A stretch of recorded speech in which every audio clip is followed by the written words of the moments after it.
Hi, I'm Aaron Strout, host of the Reaching Higher podcast, and today we have a very special episode to bring to you, one that's a little different from our usual format. Today, I'm handing over the hosting reins to my good friend and best-selling author, Rohit Bhargava, who's joining forces with the brilliant Jenn Whitmer, host of the Joyosity podcast and author of a book by the same title. That's right, I'm in the guest seat today, and honestly, it feels a little strange, but also a little fun. This episode is a crossover conversation airing on both the Reaching Higher and Joyosity podcasts, which means two incredible communities are coming together around topics we all care deeply about: human connection, purpose-driven leadership, and what it looks like to stay grounded and intentional in a world increasingly shaped by AI and automation. These are the very themes at the heart of my new book, Wired for Purpose, and I can't think of better people to dig into them with than Rohit and Jenn, who talks about joy and its purpose in the workplace. Note, stay with the episode all the way to the end because I may have put a little bit of an Easter egg in. And with that, let's get into it. Welcome to a very special edition of the Reaching Higher and Joyosity podcast. I am not Jenn or Aaron, as you might recognize. I am Rohit, and I am going to be guest hosting for today as we do a three-way conversation into some very fascinating topics around two brand new, amazing books by two fantastic people. So welcome to both of you. I can't wait to do this. Well, thank you. I'm excited, and thank you for doing this, and this is fun. I've been podcasting for 20 years, and I think this might be the first time I've done this format before. I'm so excited. It's fun to turn the tables a little bit. All right. Yeah, I love that too. And I've been doing my show, and I've done this once or twice, and it is a lot of fun because we do get to turn the tables, and that's what we're going to do. And you both have a book each on a topic that I think a lot of people are talking about. Jenn, you've talked about joy, respectively, and Aaron, you're talking about purpose. And if you go onto Amazon and you search for those two terms as search terms, there are quite a few books on both of those topics.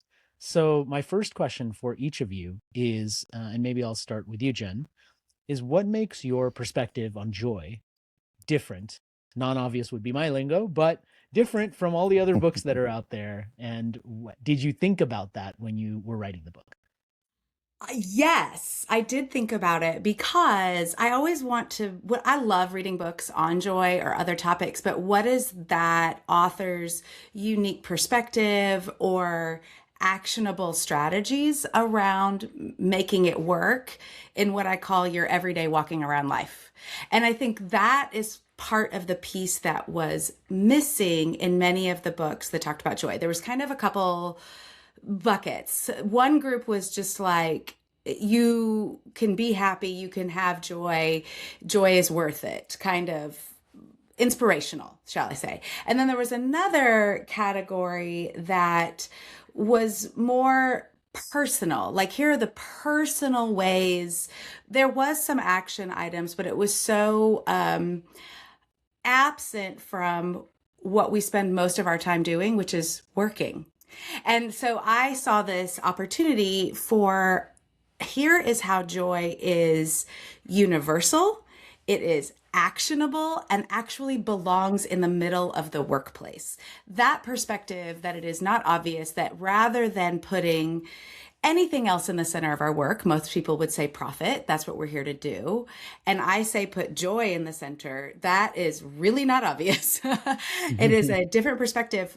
But when I started researching all of this from my own experience and, research journals and my nerdy self, when we put joy in the center, it actually produces all the business results that people want. And that was really that crucial piece for me, that I could make it matter to the people who crunch the numbers. I think it's worth it anyway, but to make it matter for the people who crunch the numbers was really important to me. So it wasn't just inspirational. It's not just for your personal life. It's actionable in your whole everyday walking around life. Okay. And what about you, Aaron? How did you think about purpose? It's an interesting question. I will say that I started the book process pretty close to a year ago.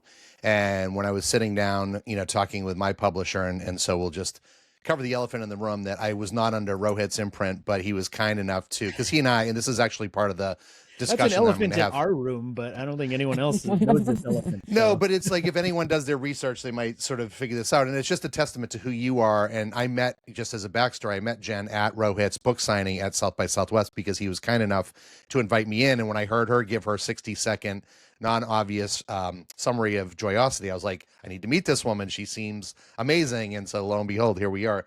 But John and I were talking about what should we call the book? And AI, of course, like because generative AI, if you rewind to a year ago, ChatGPT was really starting to make its rounds.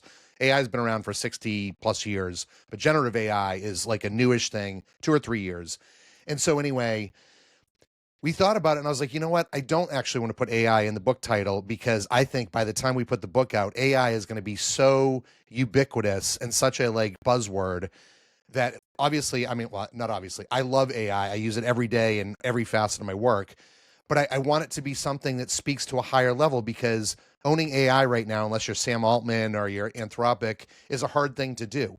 But I can own the narrative on humanity and purpose and some of these skills. And Jen, I love that you referenced this. Like in doing our research, we found out, lo and behold, there was some physiological evidence that calm under pressure, gratitude, giving before you get, have a physical impact on people. And so a lot of what we talk about is AI is not going away. Technology is not gone away. I've lived through, several generations of it, including going from analog to digital.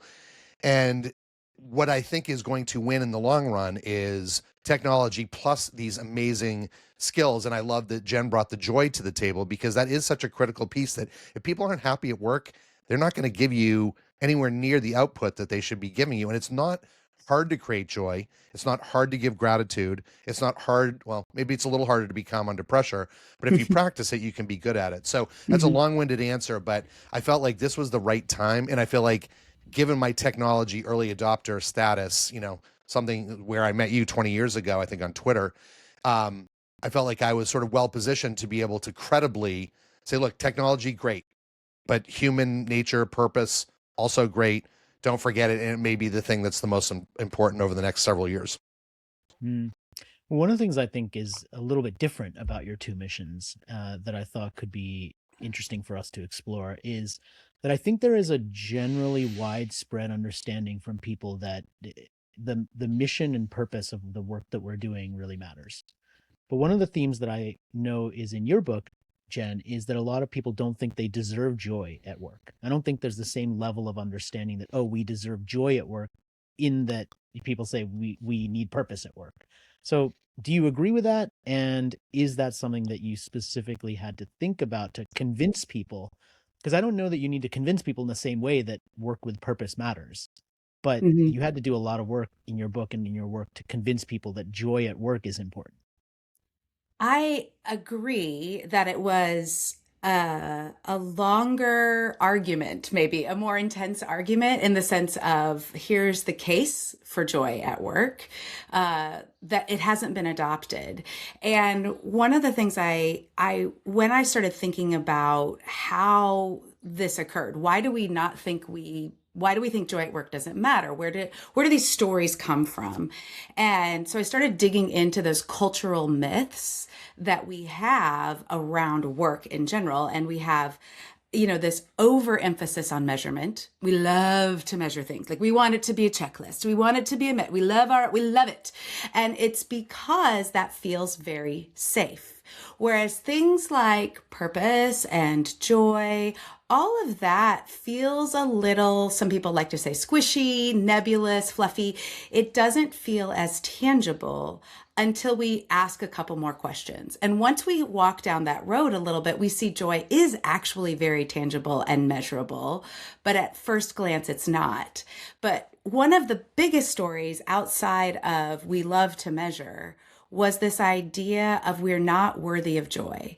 We live in an earning culture at our very generation of like it has its genesis. We think Sorry, we have wait, to let earn me just everything. interrupt quickly for a moment and Yeah, just say, when you say we, do you mean we as in America or do you mean we as in humanity? that is a great question. I think particularly in Western culture, we live in an earning in an earning space. Like from the genesis of the United States, Western civilization in general has a very much of an earning stance. I think Eastern cultures still feel they have to earn it, but it is more sacrificial than it is earning. It's a little bit of a different posture. But I think much of humanity around the world feels like we have to do something in order to get joy. Now, I do think we have to work for it, but I don't think you have to earn it. Like you have to pay a price. You have to do something in order to be worthy of joy. And that story, that cultural story, when I talk about that in keynotes and in workshops, I see people physically like go, oh, like, oh my gosh, I do think that. And when we start to shift that paradigm that, oh no, we are entitled to joy at work, that really rattles people. Like when we start talking about it like that, it has a different bite to it that actually makes it even more actionable in the workplace. Can I ask you a follow-on to that, Jen? Because I love where you're going with that. Do you feel like, and I'm a big proponent of hybrid or remote work, but there is this debate of, are we losing mentoring? Are we losing the water cooler talk? Are we losing maybe an opportunity for joy? You know, that sort of unexpected drink after work or conversation in the hallway that leads to that. Like, is that something that you think about or talk about at all? I don't talk about it in the book, but I do talk about it with my clients. So, for a very short, like quick definition of when I'm talking about joy, one, the work that you're doing, you feel favored or fortunate. Two, you have connection and belonging, which is what you're asking about. And number three, there's purpose to your work. Which is your whole book. So that's why I think we have such amazing overlap. But when we talk about that kind of joy, there are ways to do that in hybrid and remote spaces.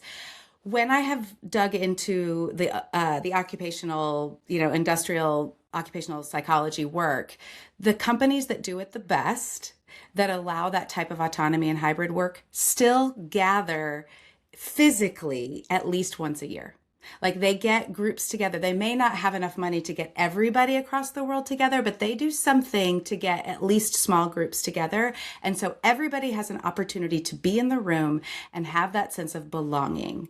We had it, I don't know about easy, but it was convenient when we had the water cooler and the bar at the bottom, underneath our office to go to. Now we just have to be a little bit more intentional about it. So we've lost something, but I don't think it's not regainable. That's great. Thank you for answering that. Yeah, I mean, what about how you had to think about this purpose argument, Aaron? Because I think that whether people believe that they deserve purpose, or I think a lot of people want it and feel that it's missing. It's a hard time to feel like there's purpose in your personal lives, in your business life, in your political life. I'll start with a little bit of a story. So a friend the other day shared a 60-minute clip of this gentleman who I do not politically align with, probably on any level, named Ben Sass. He's the very conservative former senator from Nebraska. He's dying of pancreatic cancer. But he had a message, which was, we need to get beyond this tribalism and we need to stop making politics a religion. And it really spoke to me in spite of the fact that I posted it. I knew it was going to get some controversial responses, but I went in sort of, I think if you go in knowing that, then that's fine. So I guess to go back to that first piece, Rohit, and I love the question, I think purpose starts with us. And it starts with being happy with yourself. Like you can't be in a good relationship with anyone, your spouse, your kids, your parents, or whomever, unless you feel happy or joy in your own life. And so I think once you can do that, then it can radiate out from there. I've been fortunate in the fact that my parents were lovely people. They gave me some great sort of rules to live by. I had great friends and family. And, I've always been one of those scrappy self-starters. And the funny thing that we figured out as we were doing the book that I hadn't really put my finger on is I've always been an early adopter and a sort of take a different path kind of guy. And I feel like because I've done that, it's always helped me stay out ahead of the curve in terms of purpose. And then one of the things I, again, sort of came to the realization of is, I think because I've always felt purposeful, I've had my moments in life where it's seemed bleak, but I feel like I should be sharing that with other people. And it's part of my whole philosophy behind networking, to give before you get. And I think, Jen, I'm sure you're like this because I'm just starting to get to know you. Rohit and I have known each other for a long time. Part of why we're here today is like he and I have helped each other out at South by Southwest and in other facets, because that's just what we did. Like Twitter taught us this early days before it became what it is today. So I think, it's a little bit of a rambling answer, but I Did you think the just talk key about the is good old days? Oh man. I did talk about, you know what? Threads has rediscovered this a little teeny bit. Ann Hanley and Amber Cadabra, Amber Naslund have, I feel like, started to bring some of this back over on Threads. But anyway, I feel like if you can be sort of self-happy, which is not easy. I've interviewed a number of guests on the show that actually have walked through some of these, Dr. Judith Joseph being one of them. And then really think about being purposeful. And really, if you want to network well, move away from the transaction. Jen talked about the measuring the MQLs and the SQLs, right? And doing all of the account-based marketing. It's important. But at the end of the day, you can't undervalue the people feeling joy and purpose and belonging. And so I've really worked hard to try to do this. And I feel like the book gives people a lot of opportunities, little things. It's not big things. Like one of the things I do for people, and I'll shut up after this, is on days of birthdays, rather than, I sometimes will do the lazy thing and wish someone a happy birthday online, but I'll send them a text or a little video or something that's like, I'm thinking of you. We haven't talked in a little while. I hope you're having an amazing week, day. How's the family? And I will tell you, to a person, I'm amazed at how that inspires people, because I did something a little non-obvious, something a little bit different, and something that sort of helped stick out. And I feel like does make people feel like they can be a little bit more purposeful if they can pay it forward. I love that. I mean, I think that one of the things that happens for a lot of us, especially authors, is when we go deep onto whatever our topic or our mission or our message is, we start to understand it on this really significant level. And it becomes really difficult for us to imagine someone who doesn't get it. And I'm Great curious for point. both of you, when you think about your respective work, and you've had some of these conversations where sometimes it brings you back to reality, where you're just, for example, Jen, you're talking about joy all the time, and then you just find someone who is so far at the beginning of that joy journey, if you could call it that, right? Where they're just like, you know what, like my joy is going hiking in the woods. It's never going to be at work, and I don't even get why you're like so worried about this, right? Like somebody who is not a naysayer necessarily, but like a misunderstander. What is the biggest thing that you see happening for someone like that, and how do you talk to somebody like that about your message when it is a little bit, not a difficult conversation, but let's say it's you're at the bottom of the hill and it's quite uphill? There are a few different ways I approach it. Often I start with questions of that person and get a little bit more understanding about where they are. And most of the time when that happens, what is revealed is that they are experiencing such high levels of toil. So the opposite of joy isn't work, it's toil. And I talk about being inside the joy ratio, where we spend 35% of our time doing things that are those three markers of joy, and only 10% of our time in toil. And what happens when that ratio is out of that alignment? The toil starts to erode, they become exhausted, things turn toxic. And so it's almost as if the pile is so high, they can't even possibly see that joy matters at work. So we start talking about that and like the impact of that. And usually I ask very clear coaching questions, often questions I do with my leadership clients when they're thinking about making a change or they're in a transition. And one of those are, what are the things that you love to do as a kid? What is the stuff that you do at work that it has this impact on somebody else and you can't help but smile? What are the things, no matter how nerdy it is, as a deep niche Broadway musical lover, like no matter how niche it is, what is something you just love so much at work? Like, don't let you take that part of my job away. And usually then they start to connect this tiny little thing to the hiking in the woods or the sitting inside a musical. And they start to see how productive they are when they're doing that type of work. They start to see how they feel like they're in flow, their creativity is greater, even if it's like an accountant with an amazing spreadsheet situation and they figured it out and they feel like, yeah, like this is going to do all of these things for us. Clearly, I'm not an accountant. I couldn't finish that sentence even. So like what, but I know that it helps people because I have one. Like they start to connect this idea of the work that I do connects me to other people and it can bring me joy at the same time.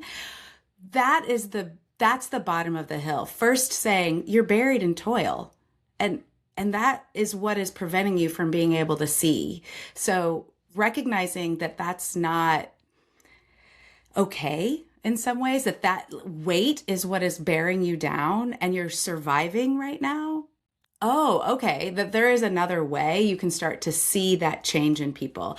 It's not fast. I was speaking to a group of CEOs one time and I quoted Edward Deming and he says people are entitled to joy in their work. And that word entitled just gets them. Like they really struggle. And it was about 6 months ago. And I've continued to talk to the CEO and he said to me a couple weeks ago, he's like, I'm starting to see it. I'm starting to see why entitled matters and what it does in my work. But like Aaron said, it has to start with him. He couldn't like go to all of his company to do it. So those are the ways that I tend to help people be open to a different way of viewing joy. What about when it comes to your work, Aaron? And specifically, I'm sort of thinking about the influence factor, right? Because as long as I've known you, you've been a part of a lot of different communities and you really invest time and effort into fostering those communities. And so people listen to you. And this is my perception. I mean, just from having seen you. So I'll take it. I appreciate that. yeah, I mean, it's not blowing smoke if it's true.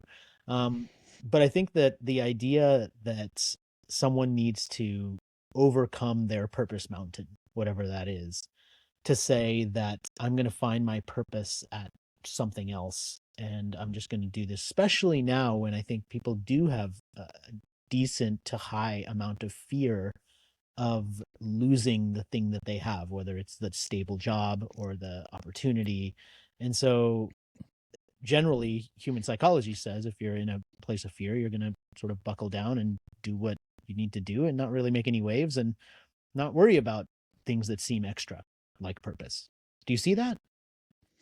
Yeah, it's a tricky question. I'm not sure I have the full answer to it, but there's a couple layers to that. So it's interesting in the book, one of our friends, Jeremiah Ouyang, who I met, I think even before you, he talks about the fact that I've been a community builder. And ironically, when I left Fidelity Investments in 2006 and went to a company that became Mazinga, a lot of the focus was on community building. And I have spent my whole life, I think, building community. And I don't know why, it's just naturally, maybe it's my grandmother who was like a state senator or a state congresswoman in Maine. So maybe that's where I get this from. But I do feel like it's one of the things that, to the influence piece, I've always been curious. And I think being curious and always in sort of an eternal state of learning, it helps you be attractive to others, because I think when you're open to the idea, like I'm learning today, like I'm on this podcast that's partially my podcast and I'm learning stuff from you and from Jen, and like this like lights me up. This is my own master class, right? But it's interesting, and I'm going to actually partially answer the question you asked Jen because I really liked it. I've been working with someone over the last couple of years who was a little bit anti-me, right? They reached out to me. They said, I need help. I know they did not have a community and they were a little bit in dire straits. And so a lot of the things that I try to assume, most people have in their lives, they did not have in their lives. And it's hard. It's really hard to sort of take a step back and figure out what's going to work here. And how do I, and Jen, you said something, and I'm a big fan of, you talked about toil versus work. They sort of are part of the same family, but they have very different outcomes. And I'm a big believer in, this words matter. And you can have these pairings of words that have very different meanings. And so trying to walk this person through the idea of having a little more self-confidence, right? Which again is not an easy thing to do, but it is, Rohit, to your point.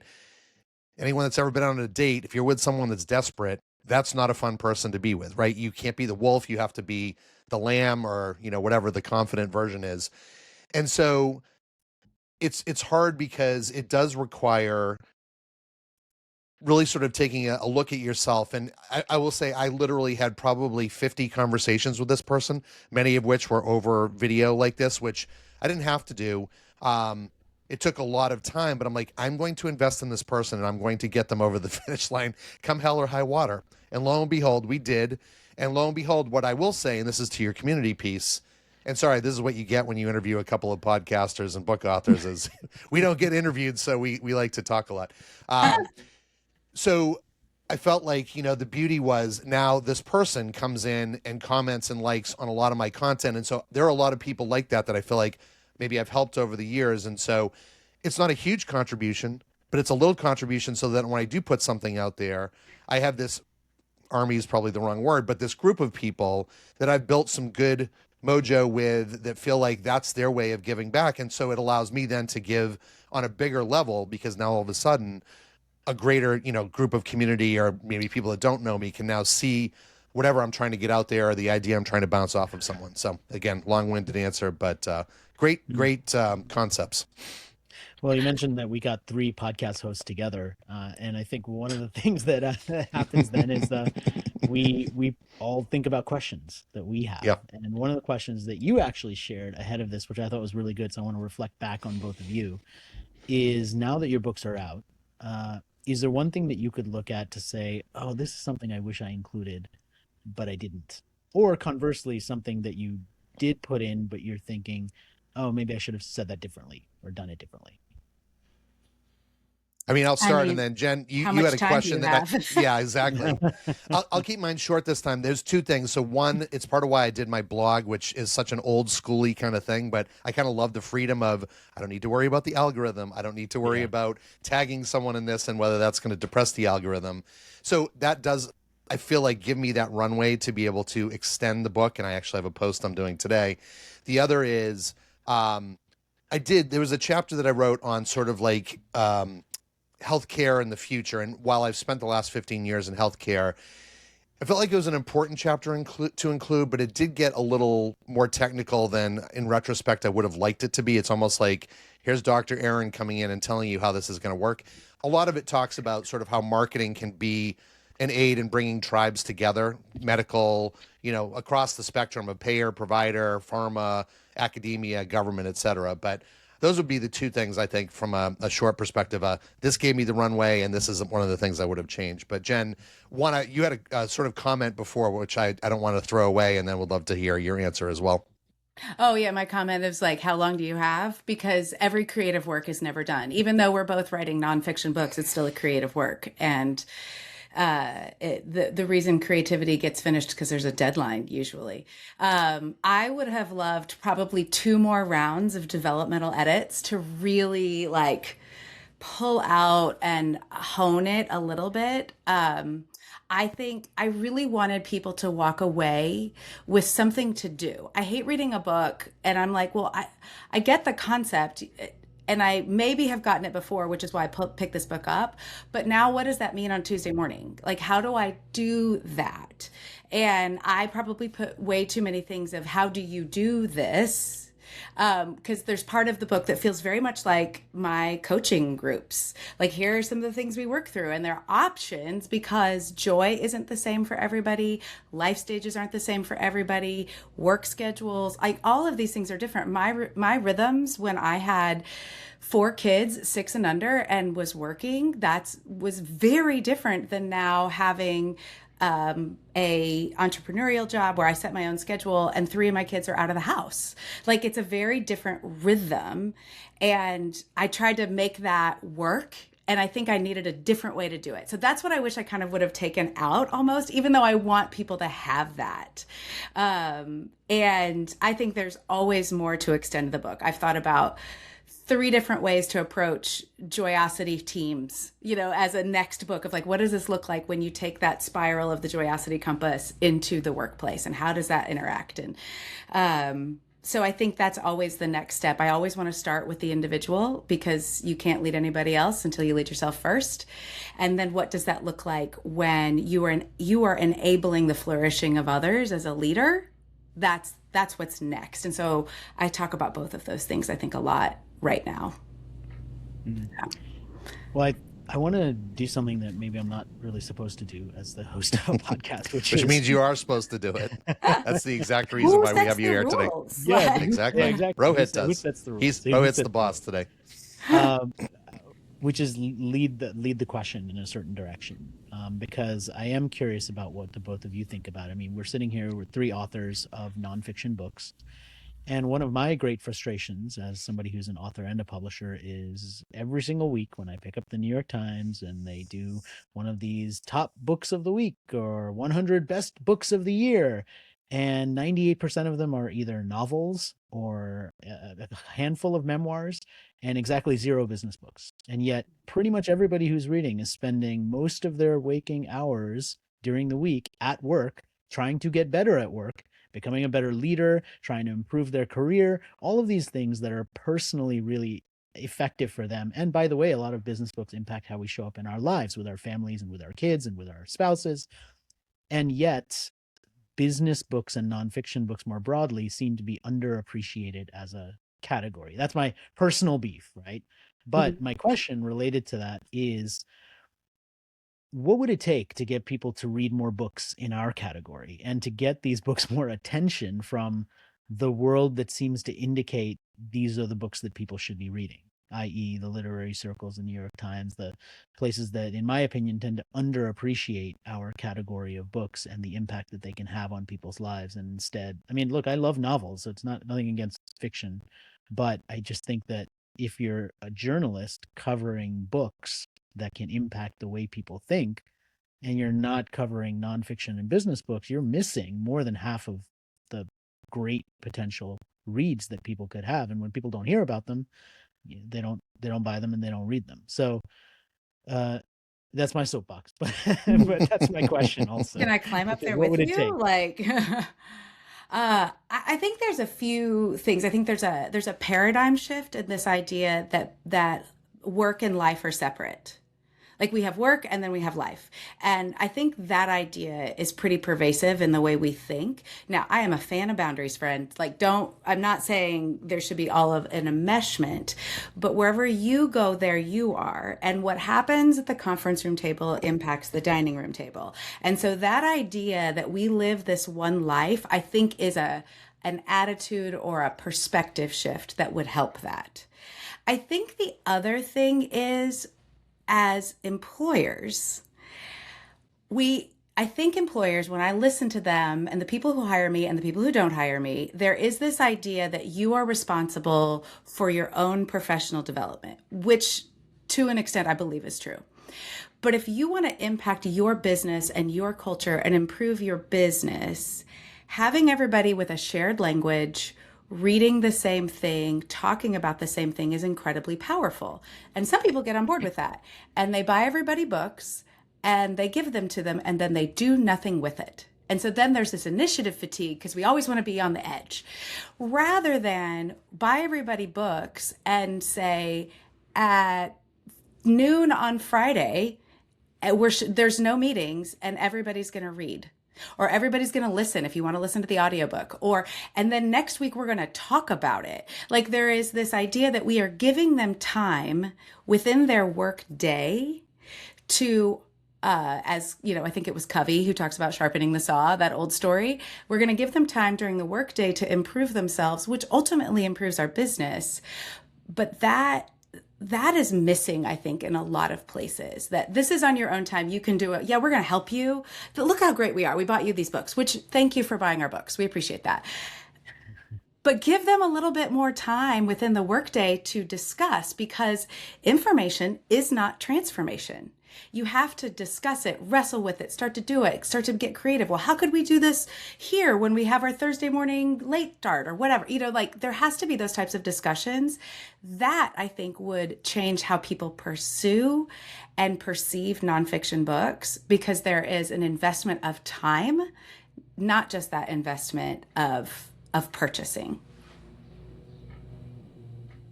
Can you tell I was a former educator? Like the teacher. Yeah, well, and I was going to say, I'm not sure there's a lot that I can do to top that. I do have two additional thoughts. One of which is for people of a certain age, you might remember there was this thing called collaborative filtering on Amazon, and Amazon was the one that pioneered it. It was sort of a dumb version of, it wasn't really even AI. It was like if Rohit bought this book and Jen bought this book and I'm connected to them, then maybe I want to buy this book. And they've actually done it to a science. However, because of the fact that Amazon needs to make money or likes to make money, then they've put a lot of advertising against it. And so it doesn't work quite like it used to. Netflix also did this, again, before they streamed everything. They used to send out these things called DVDs for anyone that's wondering. In a red envelope, friends. In a red envelope, yes. And they what are these things you're talking exactly, about? Exactly. They will come back, These just shiny like albums. flat circles. But anyway, the key there was, and Netflix, one of the things that was clever that I sort of wish that they would do again is they would have you fill out, like, here's 50 shows that you watched. How did you like it? And then here's like 50 more that maybe you would like. So anyway, I think we've gotten away from that. Maybe AI can get us back to that. I know one of the things that I do, and then I promise I'll get to the business book aspect of it, is once every probably 3 to 6 months, I'll go on Facebook and I'll say, okay, it's time for a new show. Tell me what you're watching. This is sort of what I've watched. And literally to a person, I get 150 to 300 comments. The beauty of AI now is I can start to roll those up and see how many times the show's been mentioned. I have noticed there's probably like out of the several, not several hundred, but like the 100 people, 150 people that comment, there's probably like 10 or 15 that I really trust their judgment. And not that, like, I don't watch reality shows, right? So I'm not going to watch reality shows. So as much as my sister-in-law wants to recommend them, I'm never going to watch reality shows. Back to the business British books. Bake Off? Well, that's different. That's not a Indian matchmaking. It is quite the show. I'll tell you. That said, we are watching Love on the Spectrum. We have a child in our family that is on the spectrum, and so I will watch things like that I feel like are less, tug at your heartstrings for the wrong reasons. But where I'm going with this is, I think, Rohit, something you've done, and I'm assuming because I have not read Jen's book yet, but that is next on the docket.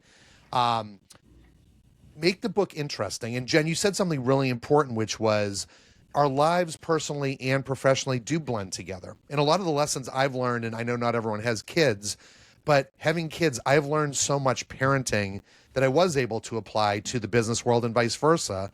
And, it is natural. And so I think if you think about the books you've written, Malcolm Gladwell, they make these things interesting, and they take, like, it's not a novel, but they tell stories. And a lot of business books do tell stories, but I feel like a lot of them are pretty dry. And I think maybe there's a world, Rohit, where, and you run you have an imprint, maybe that's one of the things you can help affect greater change in the fact that when people write books, if they can make it interesting to a broader group, maybe that doesn't think that they need a business book, but Jenn, to your point, needs that sort of self-help, right? But it's not done as a self-help book. Maybe we do get more of those on the roster. So there we go. We've just solved all of the problems. You can control this, and Jenn and I will help support you. I think the storytelling piece is really important. And so, which is why I'm like, I want to interrupt, because I had a former coach that used to say the shortest distance between two people is a story. And we are wired for story. Stories make us remember things better. If you're going to use data, use it in a story, because numbers and facts mean nothing without context. And I think you're right, is that so many business books are like, well, what are the bullets? What am I supposed to do? Which I said, I wanted people to do something. It's not that, but even when I am getting coached on doing different things and they're like, yeah, and then have a story. I'm like, no, start with the story. We have a different brain mechanism that happens when we hear a story. And so when I start my book with, I was sitting on the couch and I got fired. That was my journey to joy. People are like, what? There's a couch, there's a character, there's a conflict, and now suddenly we're in. And that there are so many stories that illustrate what happens at work and what happens outside of the workplace, in our homes, in our communities, that the lesson, it has to have a point. The lesson of the story, the point of the story, you're like, oh, you remember that. One of the best compliments I've gotten from people who have sent me emails or texted is like, I feel like you're talking to me. And I don't think most business books do that. And I have too many stories. So I know that part of it is they're like, you're telling stories, and that the stories help us remember. That's really important. That a lot of business books, we need the data, we need the research. I've got like 30 pages of like references in the back of my book. It's important. But the stories are what people will remember. Amen. All right. Well, we have come nearly to the close of our conversation, and I thought we could close with a little complete this sentence game. So I'm going to give you both the beginning of a sentence, and I would love to hear you complete that based on your work and your perspective and just what you think is needed. So here's the sentence. The world would be better if, then you fill in the rest of that. So volunteers for who wants to start and answer the rest of that sentence. I'll take the bullet. I'm going to keep it simple and maybe a little biblical, but if you could love thy neighbor, we've gotten to a place with the tribalism where we forgot what that meant. And I think it starts with that. And there's obviously lots of other things about purpose and joy and all that good stuff. But I think if we could get back to this concept of community and love and just go a little bit of an extra mile to, I had a guest, and then I will keep this short. He's the keyboardist for the Rolling Stones, Chuck Leavell, but he's also a conservationist. And one of the things I asked him, Chuck, what's one thing people can do to start to help save the planet? He's like, pick up a piece of trash and throw it away. I was like, wow, that's profoundly simple. But if we all did that every day, that would make a difference. Go an extra mile and buy that person a cup of coffee behind you. Say something nice to your neighbor. Do something that's an unobvious or unexpected little gift to them, and make that extra effort. And if, how many ever billion people in the world did that, I think we'd be a better place. Yeah, I agree with Aaron. I was trying to figure out how to say it, but absolutely. I think my phrase would be, the world would be a better place if we realized that my flourishing is connected to your flourishing. My joy is connected to your joy. We can have different ways of joy, but that sense of belonging, that sense of purpose, that sense of feeling lucky to be here, those are practices that are in the same vein of loving your people, of loving people who don't think like you, of loving people who don't look like you, of loving people and caring for them, even if it does, quote unquote, nothing for you. We're actually connected, and it's not a zero-sum game. That we can all do this together, and that our joy and flourishing is connected when everybody else actually also gets the opportunity to flourish. Can I make a quick comment, Jen? So I love what you just said. I just noticed something, and I've done a lot of podcasts, and I've used Riverside, which is the platform we're recording on. Jen has a little sort of party emoji next to her name. And why I say this is, Jen, you strike me as the type of person where the details matter. And it's something that, for anyone that hasn't used it, it's like Zoom, where you put your name in. And instead of just putting Jenn Whitmer, it's Jenn Whitmer and that little happy party smiley emoji that I've never seen a guest do before. So I love the fact that you did that. And so I'm calling it out because some people will just be listening to this and they won't see the emoji. I just like people to know what they're getting into, like it's just clear, clear as kind. It's all about the joyosity. Well, the good thing is I knew what I was getting into with both of you. And I think my answer to that question about the world would be a better place is if people spent more time investing in themselves to learn to think for themselves, to be non-obvious thinkers. And I think one of the steps along the way is listening to podcasts like these. So I want to thank you both for sharing your perspectives, not just today, but on your podcasts, all of the work that you're doing to get these ideas and messages out. For regular listeners to any one of these podcasts, check out the other ones from all three of us because they're all excellent. And thank you for joining us today for this very special collaborative episode between two amazing podcast guests talking about their books for joy and purpose. I appreciate you both. Thank you. Thank you. Yes, thank you, Rohit, and thank you, Jen. This is great. Okay, and what about you, Aaron? How did you think about purpose? It's an interesting question. I will say that I started the book process pretty close to a year ago. And when I was sitting down, talking with my publisher, and so we'll just cover the elephant in the room that I was not under Rohit's imprint, but he was kind enough to, because he and I, and this is actually part of the That's an discussion that I'm going elephant to in have. our room, but I don't think anyone else knows this elephant. No, so. but it's like if anyone does their research, they might sort of figure this out. And it's just a testament to who you are. And I met, just as a backstory, I met Jenn at Rohit's book signing at South by Southwest because he was kind enough to invite me in. And when I heard her give her 60-second, non-obvious summary of Joyosity, I was like, I need to meet this woman. She seems amazing. And so lo and behold, here we are.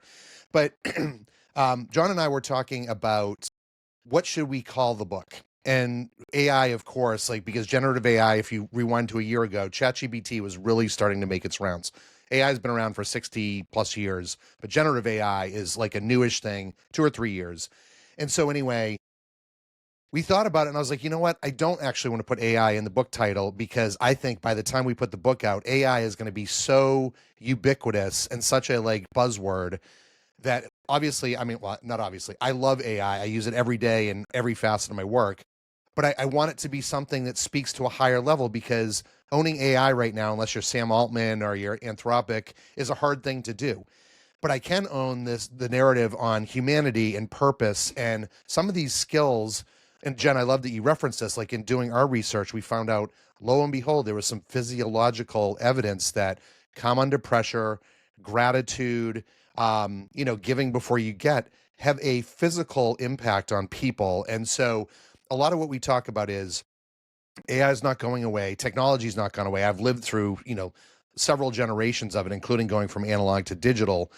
And what I think is going to win in the long run is technology plus these amazing skills. And I love that Jenn brought the joy to the table because that is such a critical piece that if people aren't happy at work, they're not going to give you anywhere near the output that they should be giving you. And it's not hard to create joy. It's not hard to give gratitude. It's not hard. Well, maybe it's a little harder to be calm under pressure, but if you practice it, you can be good at it. So that's a long-winded answer, but I felt like this was the right time. And I feel like given my technology early adopter status, something where I met you 20 years ago, I think on Twitter, I felt like I was sort of well positioned to be able to credibly say, look, technology, great, but human nature, purpose, also great.